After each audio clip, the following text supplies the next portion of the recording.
The Supreme Court's decision overturning Roe v. Wade was clear and unequivocal. But the political fallout from that opinion for Democrats, Republicans, and the court itself is much more uncertain. Laura Barron Lopez has more on what this historic ruling could mean for November's election and more. Friday's decision sent shockwaves throughout the political system and at all levels of government, from state houses to Congress.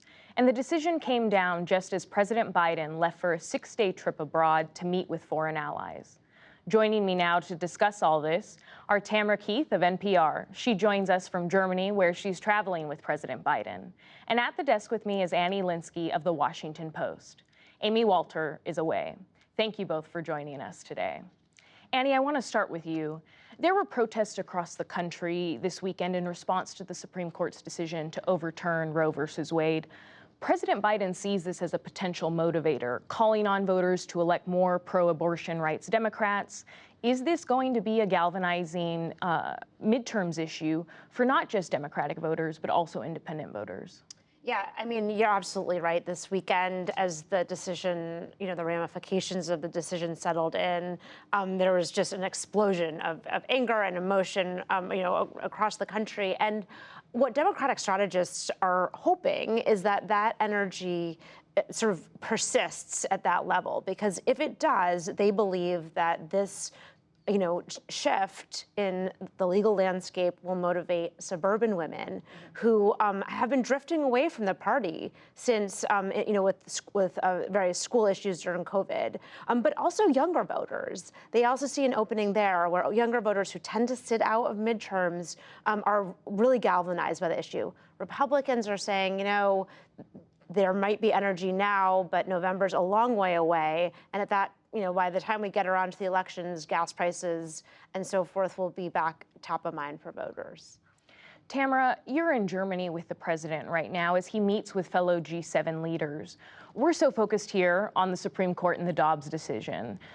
President Biden said that it hasn't come up so far, but can you tell us how this ruling is impacting his trip?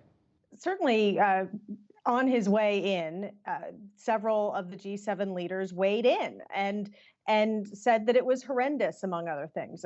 These leaders pointed to the decision and said it was wrong and that they would not accept that sort of erosion of rights in their countries. But the focus here has very much been on the G7 and on the war between Russia and Ukraine.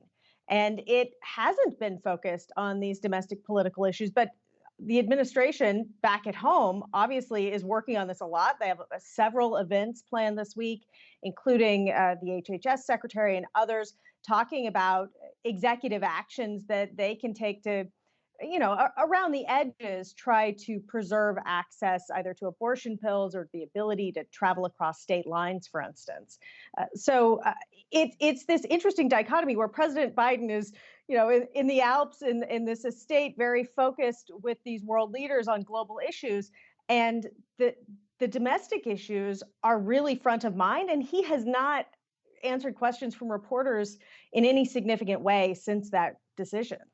Tamara, sticking with you and moving more towards the goal of the trip that Biden is on right now, he's trying to convince foreign leaders to keep weapons and money flowing to Ukraine as he faces some hesitancy among U.S. lawmakers about spending more money. So how is Biden keeping those alliances together and maintaining support at home for Ukraine?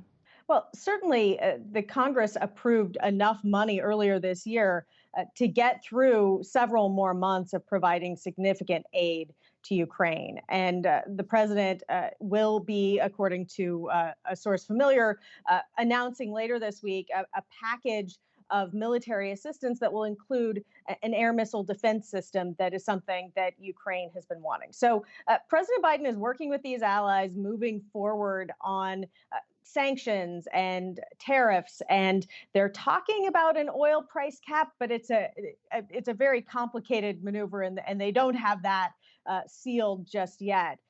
But they're moving forward. They're focused on it, even as Ukraine has fallen from the top of the headlines in the U.S. and in much of the world. And we'll definitely be following the rest of his trip, which he'll be abroad until Thursday. But back here at home, primaries are tomorrow in several states, Annie. And we're not really used to focusing on Secretary of State races at this point in the cycle, if at all. But in many states this year, there are candidates running on Trump's lies that the election was stolen. In Colorado, Tina Peters, an election denier who was indicted for election tampering earlier this year, is running for the Republican nomination. How does Peters fit into this larger pattern that we've seen among Republican candidates running up and down the ballot? I mean, she is a perfect example of a person who you wouldn't think would be a candidate for Secretary of State, because in Colorado, she is barred from overseeing some elections. She's been very active, on sort of the far right of the Republican Party. And you're seeing across the country candidates like her advancing in Secretary of State races and becoming the Republican nominees. You have a very similar situation in Nevada, where a far-right Republican became the nominee.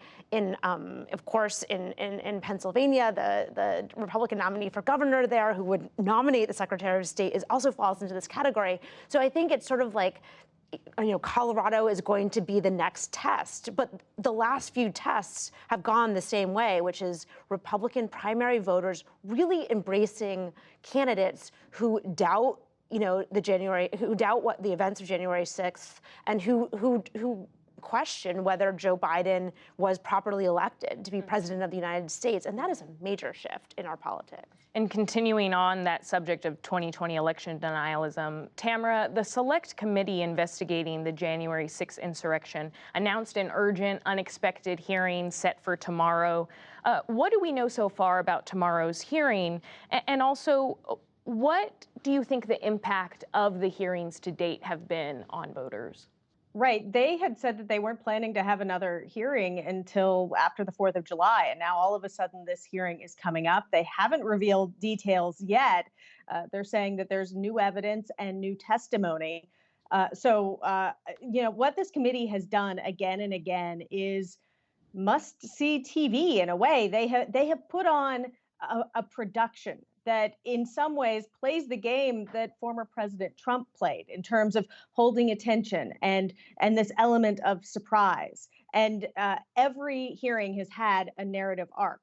Now, are the people watching it people who could be persuaded? Some of them. Are the Trump voters who believe that the election was stolen from him likely to be persuaded? Probably not, but there is probably very little that would persuade them.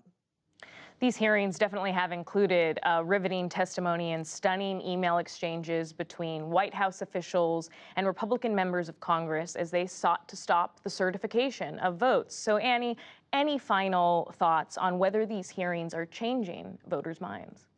Look, it's too early, I think, to know that yet, but we do know that Democrats certainly are tuning into them. There are independents, but even in Republican primaries, it's coming up as an issue where there is some backlash that is forming. And we're going to see that on Tuesday, too. There were a number of Republican incumbents who voted for a similar commission to be created, similar commission as the committee that's going on now, and they're on the ballot on Tuesday, and their vote for a commission similar to the one on Tuesday has become a major issue in their race. And we'll see on Tuesday. Some of these more moderate Republicans very well may go down on Tuesday because of their vote and their support of this commission. And you're right that it may be too early to tell, but there's about 4 months between now and Election Day, and that's an eternity, and plenty of time for the committee's hearings to potentially have impacts. But Tamara Keith of NPR and Annie Linskey of The Washington Post, thank you so much for joining us today. Thank you. You're welcome.